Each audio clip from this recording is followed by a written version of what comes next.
Namaskar students, welcome to online classes of St. Angel's Public School. As you know, we are working from home for you, and this is chapter number 3 of 10th class, metals and non-metals, and this is video number 23. देखिए last video में electrolytic refining discuss किया था।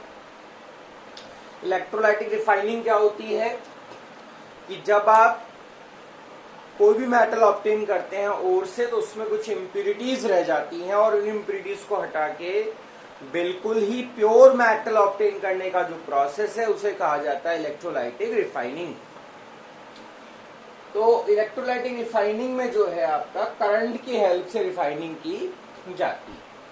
तो होता क्या है कि copper से जो मेटल है वो टूटकर सॉल्यूशन में जाता है। सॉल्यूशन से जो आयंस हैं वो टूटकर आपके कैथोड पे जमा हो जाते हैं मेटल की फॉर्म। तो कैथोड पर क्या होता है, रिडक्शन होता है। रिडक्शन का मतलब गेन ऑफ इलेक्ट्रॉन। तो Cu2+ जो होता है वो 2 इलेक्ट्रॉन गेन करके कॉपर में चेंज हो जाता है। और एनोड पे क्या होता है, लॉस ऑफ इलेक्ट्रॉन होता है। तो जो Cu है वो अपने इलेक्ट्रॉन्स को लॉस करके Cu2+ में क्या होता है, चेंज होता रहता है। That these are the reaction of cathode and anode.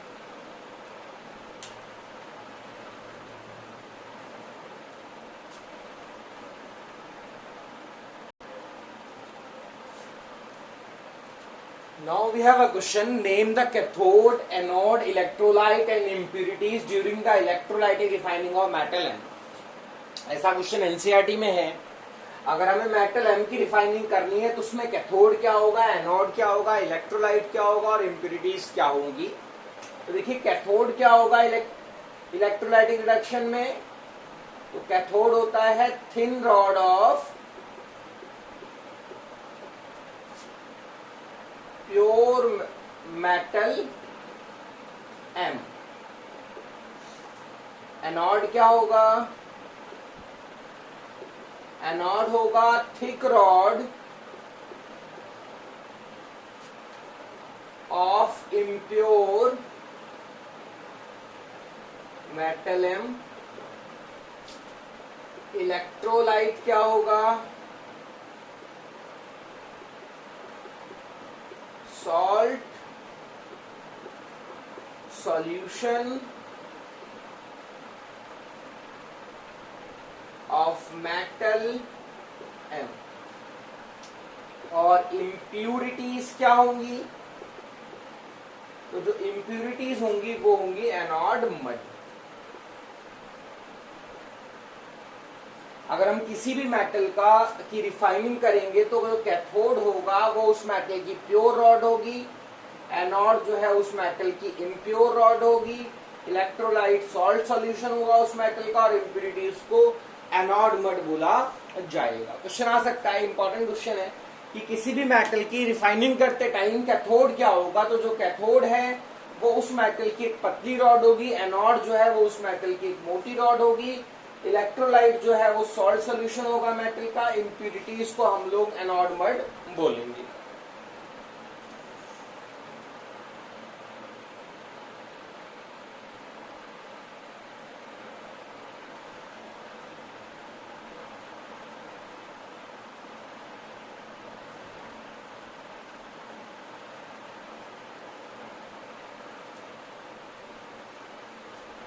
Now we have a question, what is corrosion? corrosion क्या होता है, तो corrosion का मीनिंग है, corrosion का मतलब होता है संक्षारण। और संक्षारण या corrosion का मतलब है खराब हो जाना, खराब हो जाना।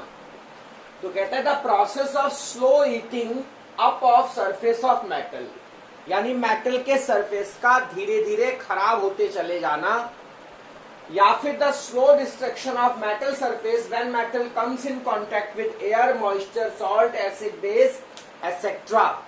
तो जब कोई मेटल अपने सराउंडिंग्स के कांटेक्ट में आएगा, जब कोई मेटल एयर के कांटेक्ट में आएगा, जब कोई मेटल मॉइस्चर के कांटेक्ट में आएगा, जब कोई मेटल एसिड के कांटेक्ट में आएगा, जब कोई मेटल किसी बेस के कांटेक्ट में आएगा या किसी गैस के कांटेक्ट में आएगा या किसी भी दूसरे केमिकल के कांटेक्ट में आएगा, और उसका जो सरफेस है वो धीरे धीरे खराब होने लगेगा, ट्रेनिश्ड होने लगेगा। ये जो प्रोसेस है इसे कोरोजन कहा जाएगा। कुल मिला के हम ये बोल सकते हैं कि मेटल के सरफेस का धीरे धीरे खराब होते चले जाना कोरोजन कहलाता है। मेटल के सरफेसेस का धीरे धीरे खराब होते चले जाना क्या कहलाएगा? कोरोजन कहलाएगा।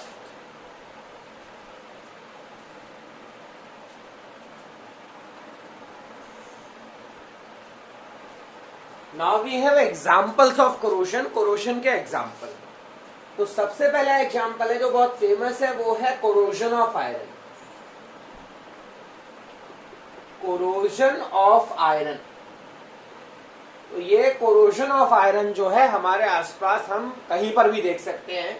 और कोरोजन ऑफ आयरन का एक स्पेशल नेम होता है जिसे कहा जाता है रस्टिंग।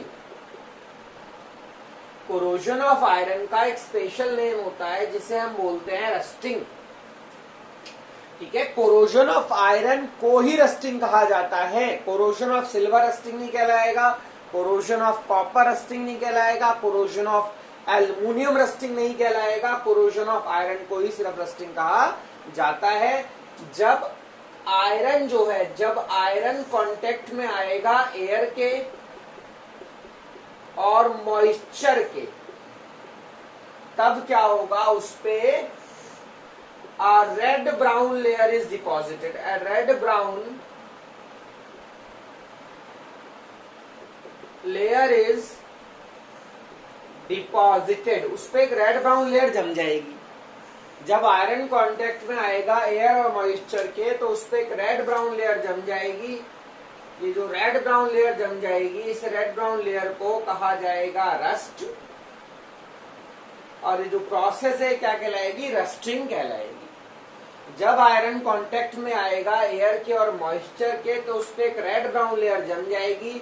ये रेड ब्राउन लेयर को हम लोग रस्ट कहते हैं। रेड ब्राउन लेयर को हम लोग कहते हैं रस्ट, यानी जंग।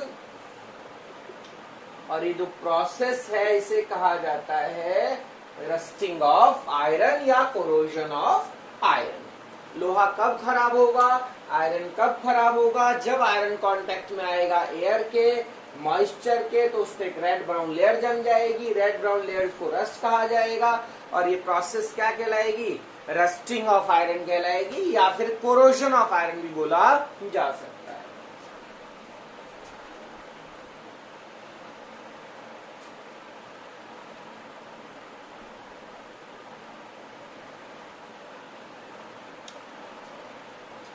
जब आयरन कांटेक्ट में आएगा, this is iron, this is iron, this is oxygen जो कि एयर में से आएगी, दिस इज मॉइस्चर। ये सब कंबाइंड हो जाएंगे, कंबाइंड हो जाएंगे, कोरोजन हो जाएगा, Fe2O3H2O, यानी कि रेड ब्राउन लेयर क्या हो जाएगी? बन जाएगी। और ये जो रेड ब्राउन लेयर है इसे कहा जाएगा रस्ट, इसे कहा जाएगा रस्ट। और रस्ट का जो केमिकल नेम होगा, रस्ट का जो केमिकल नेम होगा वो होगा hydrated, hydrated iron third oxide. इसे कहा जाएगा hydrated iron third oxide. Question ये पूछ सकता है कि right the chemical name of rust, तो केमिकल नेम ऑफ रस्ट क्या होगा? Hydrated iron third oxide. और रस्ट का फार्मूला ये है आपका। जब आयरन कांटेक्ट में आएगा ऑक्सीजन के, वाटर के, ऑक्सीजन यानी ऑक्सीजन और मॉइस्चर के, तब उस पे एक रेड ब्राउन लेयर जम जाएगी, उस पे लाल भूरी परत जम जाएगी। इसे लाल भूरी परत को रस्ट कहा जाएगा। ये प्रोसेस रस्टिंग कहलाती है। बैलेंस करेंगे, यहाँ पे 2 आएगा, यहाँ पे 3/2 आ जाएगा, ये बैलेंस हो जाएगी। This is equation of rusting, ये इक्वेशन है रस्टिंग की। और आपसे क्वेश्चन ऐसा आ सकता है कि what is rust, what is rust, what is rusting. तो रस्टिंग क्या होती है? Corrosion of iron is called rusting.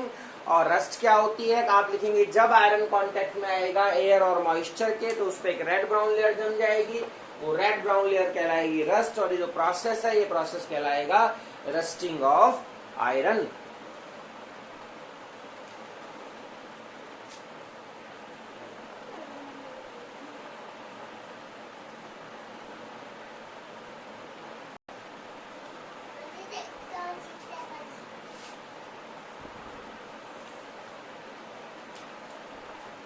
एक और एग्जांपल है कोरोजन का, deposition of black layer on silvers. जब कोरोजन होता है, चांदी का भी कोरोजन हो जाता है और चांदी काली पड़ जाती है जब उसका कोरोजन होता है। तो सिल्वर यानी Ag, और जब सिल्वर कांटेक्ट में आएगा हाइड्रोजन सल्फाइड नाम की गैस से, दिस इज हाइड्रोजन सल्फाइड, और ये जो हाइड्रोजन सल्फाइड है प्रेजेंट इन एटमॉस्फेयर,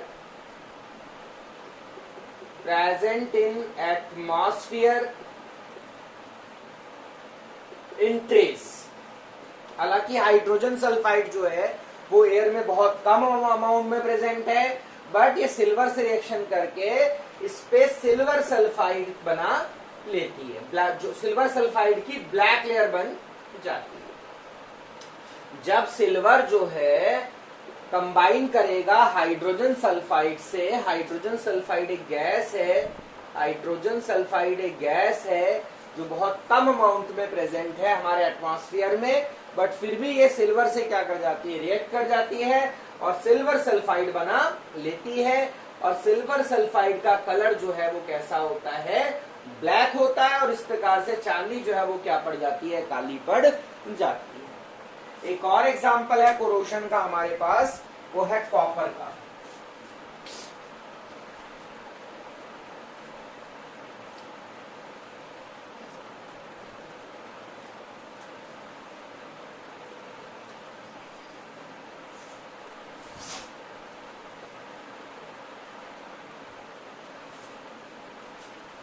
कॉपर जो है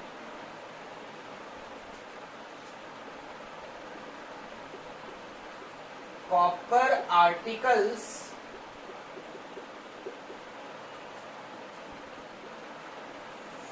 टर्न्स ग्रीन। मतलब जो कॉपर के बर्तन होते हैं, कॉपर के जो ऑब्जेक्ट्स होते हैं वो हरे, उन पे हरे पड़ जाते हैं। अ ग्रीनिश लेयर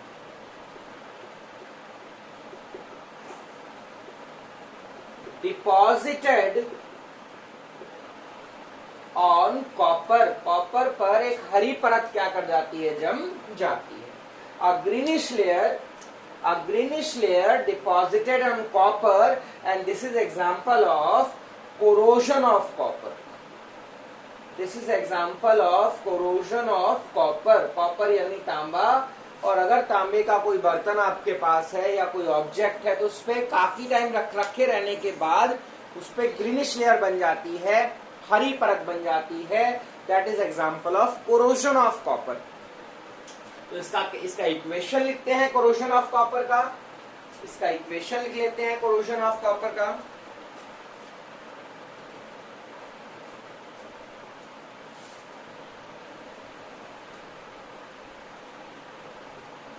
क्या इक्वेशन होगा, कॉपर पे कोरोजन कैसे होगा, जब कॉपर कांटेक्ट में आएगा ऑक्सीजन के, कार्बन डाइऑक्साइड के और वाटर के,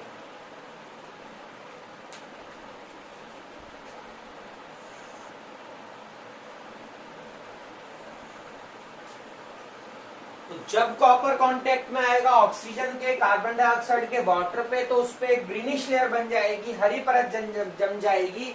ये जो हरी परत है इसे बेसिक कॉपर कार्बोनेट की लेयर कहा जाएगा। यानी जैसे आपने समझा कि लोहे पर जब कोरोजन होगा तो उस पे रेड ब्राउन लेयर आ जाएगी, सिल्वर पे जब कोरोजन होगा तो उस पे जो है क्या कहते हैं आपका ब्लैक लेयर आ जाएगी, कॉपर का जब कोरोजन होगा तो उस पर जो है क्या कहते हैं कौन सी लेयर आ जाएगी, उस पे ग्रीनिश लेयर आ जाएगी। These are some example of corrosion. और ये सारे जो कोरोजन है ये कहीं ना कहीं मेटल के सरफेस को क्या करेंगे, खराब कर देंगे, मेटल को खराब कर देंगे। तो corrosion is not always good, corrosion एक अच्छी चीज नहीं।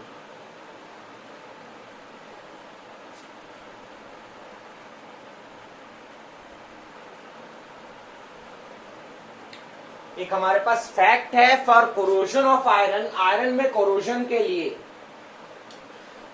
एयर और मॉइस्चर यानी ऑक्सीजन और वाटर दोनों का प्रेजेंट होना जरूरी है। मतलब अगर आयरन में कोरोजन करवाना है या आयरन का कोरोजन होना है तो ऑक्सीजन और वाटर दोनों का होना जरूरी है, और अगर दोनों में से कोई एक भी गायब है या नहीं है तो कोरोजन नहीं होगा। यानी सिर्फ और सिर्फ ऑक्सीजन की प्रेजेंस में कोरोजन नहीं हो सकता है और सिर्फ वाटर की प्रेजेंस में कोरोजन नहीं हो सकता है आयरन का, है ना। हम इस फैक्ट को एक एक्टिविटी से प्रूव कर सकते हैं।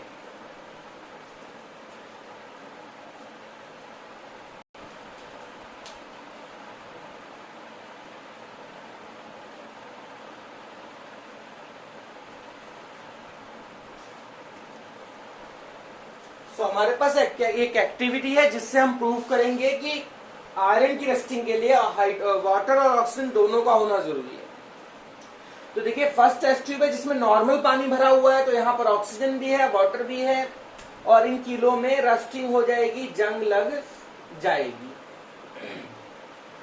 ठीक है। सेकंड केस में क्या है, सेकंड केस में हमने क्या करा, डिस्टिल्ड वाटर लिया और ऊपर से केरोसिन ऑयल की एक लेयर डाल दी, मतलब पानी में केरोसिन ऑयल मिला दिया। अब होता क्या है कि इस पानी में कोई भी घुली हुई ऑक्सीजन नहीं है, इस वाटर में कोई डिसॉल्व्ड ऑक्सीजन नहीं है। ये ऐसा पानी है जिसमें कोई डिसॉल्व्ड ऑक्सीजन नहीं है और ऊपर से ऑक्सीजन नहीं आ सकती है, क्योंकि ये केरोसिन ऑयल की लेयर पड़ी हुई है, तो ऊपर से ऑक्सीजन नहीं आ सकती है और पानी के अंदर ऑक्सीजन है नहीं। यानी सेकंड केस में केवल और केवल वाटर है, इसमें ऑक्सीजन नहीं है, तो इस केस में किलो में जंग नहीं लगेगी। एक थर्ड केस है जहां पर हमने क्या करा, टेस्ट ट्यूब में कैल्शियम क्लोराइड की गोलियां डाल दी। कैल्शियम क्लोराइड जो है वो डिहाइड्रेटिंग एजेंट है, जो एयर से क्या करेगा, मॉइस्चर को एब्जॉर्ब कर लेगा, जो एयर से क्या करेगा, मॉइस्चर को एब्जॉर्ब कर लेगा। तो यानी इस टेस्ट ट्यूब के अंदर जो है वो केवल और केवल ऑक्सीजन है, इसमें वाटर नहीं है, तो यहाँ भी इस केस में भी रस्टिंग नहीं होगी। तो ये एक्टिविटी प्रूव करती है कि रस्टिंग के लिए ऑक्सीजन और वाटर यानी एयर और मॉइस्चर दोनों का होना जरूरी है। अगर कोई भी एक एब्सेंट है तो रस्टिंग नहीं होगी, कोरोशन ऑफ आयरन नहीं होगा।